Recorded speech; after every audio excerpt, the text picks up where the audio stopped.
শ্রীধাম কাকরাজিত চৈতন্য মহাপ্রভু মন্দির ভারতের পশ্চিমবঙ্গ রাজ্যের পশ্চিম মেদিনীপুরে কাকরাজিতে অবস্থিত একটি গুরুত্বপূর্ণ হিন্দু মন্দির।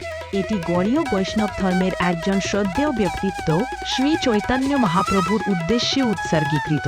স্থান কাকরাজিত, পশ্চিম মেদিনীপুর। বিশ্বাস করা হয় যে পুরী ভ্রমণের সময় ভগবান চৈতন্য মহাপ্রভু এই ধর্মীয় মন্দিরে অবস্থান করেছিলেন। মন্দিরটি সপ্তাহের 7 দিন সকাল থেকে সন্ধ্যা পর্যন্ত খোলা থাকে।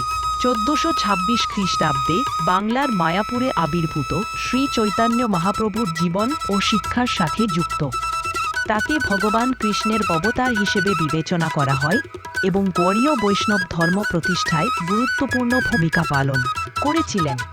মন্দিরটি হাজার হাজার ভক্তের জন্য একটি গন্তব্যস্থল, যারা ঐশ্বরিক পরিবেশ অনুভব করতে এবং হরে কৃষ্ণ জপ করতে আসেন।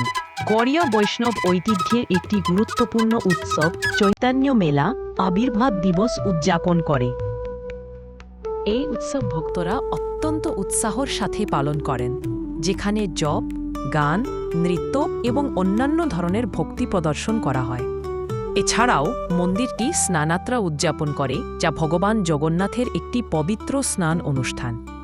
মূলত শ্রীধাম কাকরাজিত চৈতন্য মহাপ্রভু মন্দির গৌড়ীয় বৈষ্ণব ধর্মাবলম্বীদের জন্য একটি আধ্যাত্মিকভাবে গুরুত্বপূর্ণ স্থান, যা পূজা, চিন্তাভাবনা এবং জন্য একটি স্থান প্রদান করে।